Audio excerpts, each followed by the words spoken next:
দিন দিয়ে করেছিলাম মায়ের পুজো।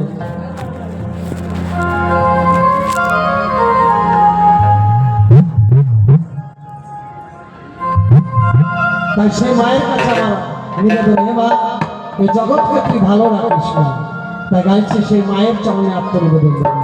আর এই ফাঁকে আপনারা অবশ্যই দান করবেন। আসুন বাবা, 10, 20, 50, 100 দিয়ে আর আজ বকিরা তারা পিঠেতে মহাধাম সতী মায়ের ভিটেতে থাকিতে এই জীব আমি আসিব মার কাছে।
চরণ পাবো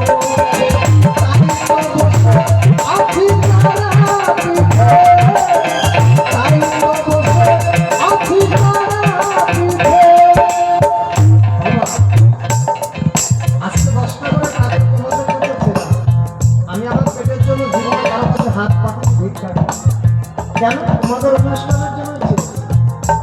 আজকে মায়ের কাছে যদি তোমরা 10 টাকাও দাও, মা তোমাদেরকে 10 হাত দিয়ে আশীর্বাদ করবে। কেমন? এতদিনে তুমি রাখতে পারবে। আর মা যদি একবার না ধরে তোমার 10 তলা থেকে একদিন রাস্তায় নামিয়ে দেবে, তুমি নিজেও কল্পনা করতে পারবে। কেন? আমি আমার নিজের চলমান জীবনের কথা বলি। 3 বছর লকডাউন ছিল, শিল্পীদের অবস্থা খুব খারাপ, এতটাই খারাপ, বাড়িতে খাবারের অভাব নেই, কিন্তু অর্থের একটু অভাব ছিল। আমি বাড়িতে মায়ের মন্দিরে পুজো করি, মাকে বললাম, পাগলি তোর পাগল ছেলেকে এতটাই অভাবে রেখেছে, অন্যের কষ্ট নেই কিন্তু আর্থিক কষ্ট কিছু নেই। সেদিন মাকে পুজো দিয়ে বেরোলাম। আমার এক বন্ধু আমাকে বললো, রকম তুই তো জীবনে জোয়ার খেলিস না, লটারি করিস না, মধু ঘাস না, তো আমার কথা কি আজকে একটা টিকিট কাট। ও জবরদস্তি করে আমাকে 300 টাকা দিয়ে একটা টিকিট তুলে দিল হাতে। মা তারার টিকিট দিয়ে বলছি, আমি কোনোদিন টিকিট কাটিনি। আমার টিকিট কাটতে বলো, বন্ধু এটা রাখতো, মা তোকে কি পাবে। সত্যি বলছি, মায়েরই বলছি, মায়ের কথা। সেদিন আমি জীবনের প্রথম লটারি কেটেছি, 4.5 লাখ টাকা টিকিটে পেয়েছি। পরের দিন টিকিটটা দিলাম, টাকা দিল, কিছু টিকিট দিল। এর পরের দিন আবার 45,000। আমি বললাম, মা লাগবে না, তুই যেটুকু দিয়েছিল আমার 3 বছরের ঘাটতি। এটাই হচ্ছে মায়ের মহিমা। তাই মাকে যদি মন থেকে টাকা যায়, কিছু দেওয়া যায়, মা কোনদিন তাকে নিরাশ করে। আমি তার নিজে আজকে আমি গান গাইছি, আজকে আমার জীবন বাঁচার কষ্ট ছিল। ডাক্তার প্রেসক্রিপশনে লিখে দিয়েছিল আমার বাবাকে যে বাড়িতে ছেলেকে নিয়ে যান, যা খাবে তাই নিয়ে যান। আমি বাড়িতে যখনই নিয়ে আসলো, বাবাকে বললাম, বাবা আমাকে একটু মায়ের মন্দিরে বসে।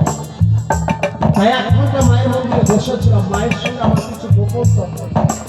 আজকে যখন আমি এখনো গান গাইছি, সুস্থ হয়েছি, বিয়ে করেছি, 2টো ছেলের বাবাও হয়েছে, সত্যতাই আমার মায়ের এক ভক্ত মা করেছে 160 টাকা দান, সঙ্গে বাতাস আছে। কত পেয়েছি বাবা? 5 কিলো। মিষ্টি ভগবানকে খাওয়াবো মা, ভগবানের কৃমি হয়ে গেলে তো ওষুধ কিনতেই 100 টাকা কাজে লাগবে না, কমসে কম 500 টাকা দেওয়া লাগবে। চিন্তা করুন, 3 কিলো বাতাসে এত মিষ্টি যদি খাই, ভগবানের কৃমি না হয় বাবা, তো কৃমির ট্যাবলেট কিন্তু অনেক টাকা লাগবে বাবা। একটু সানার পায়সা অল্পের মধ্যে তো কৃমিটা কম হয়েছে। যাক, ঠাকুরের কাছে যা দিয়েছে এটাই ভালো। তাই মা 100 টাকা দান করছে। আপনারা সকলে মিলে আশীর্বাদ করবেন। আপনার নাতি হ্যাঁ ঠাকুর, আপনার তো 1000 টাকা দেবেন। যাক সাধু সবাই একটু দোয়া করে আশীর্বাদ করবেন। জয় জয় তাই গৌর হরিবল হরিবল। তাই গাছের একটা জবা ফুল ফোটার পর আমার মা কালীর চরণ পায়, আমার মা তারার চরণ পায়। গাছের একটা ফুল ফোটার পর আমার গোবিন্দের চরণ পায়। জানি না আমি ফুলটা কবে সেই মায়ের চরণ পাবো। তাই তো সেই পাগলি মায়ের কাছে আমার আত্মনিবেদন। কি কপাল পরে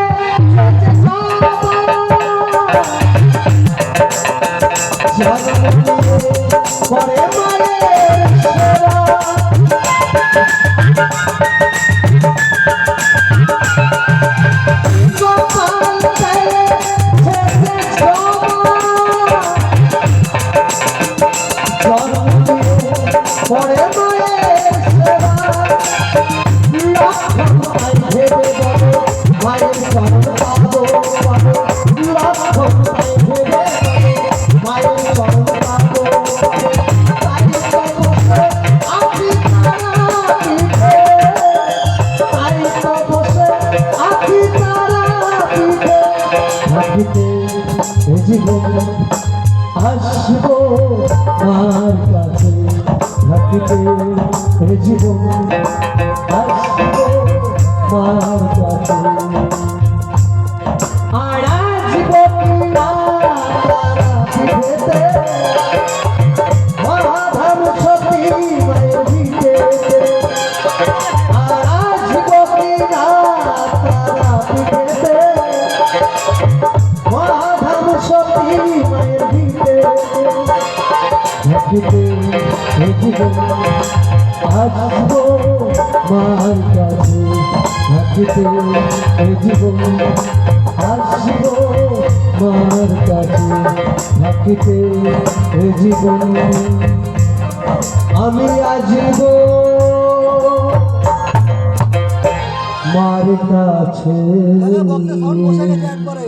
जय गुरु जय जय माँ प्रेम से समय मिले राधा रानी की राधे राधे जय माँ शशान काली की बाबा भोलेनाथ की जय माँ तारा देवी की जय गुरु अम्बे की जय जय तारा जय माँ जय गुरु তাই এখনো যারা দান করেন অবশ্যই কমিটির অফিস ঘর রয়েছে সেখানেও দান করবেন আর যারা মঞ্চে দান করবেন তা করে যাবেন কারণ আপনাদের দানে এই মহৎ অনুষ্ঠান তাই কমিটি দাদাভাইদেরকে বলবো যে কেউ এসে ভক্তদের দেওয়া দানটা আপনারা নিয়ে যাবেন তাই এবছরের মতো আপনাদের কাছ থেকে বিদায় নিলাম যদি কোনোদিন আবার ডাকে আমি আবারও আপনাদের সামনে আসবো আর যদি না ডাকে জয় মা জীবনের এটাই শেষ দেখা হবে কেমন জয় গুরু তো শুনবো আমার ছোট বোন পিয়ালি দাসী তৎসঙ্গে রয়েছে আমার ছোট ভাই তপন হাজরা তারা সুন্দর আনন্দ তাদেরকে দেবে সুন্দর তাদের জয় গুরু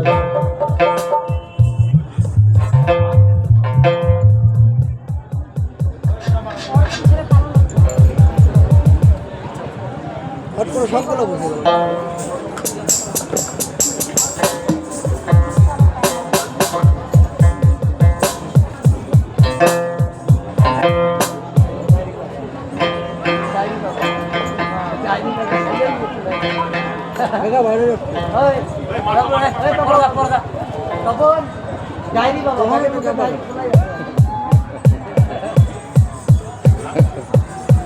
চলে যাবেন না থাকবে আজকে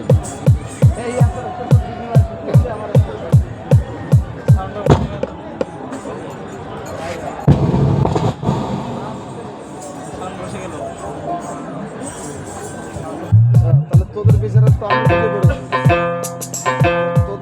আমি ঢুকে পড়েছি সুভাষ থাকবে না ওই জন্য আমরা দুজন জায়গা করে নেব সবাই মিলে আনন্দ করে থাকবো আর এটা কার হারমোনিয়াম বাজায় বাজায় হেঁটে গেল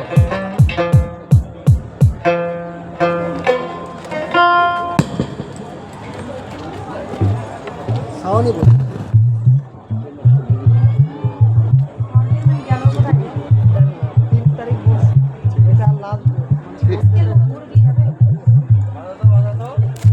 ডুগি দিচ্ছে তো ডুগি দেখো যে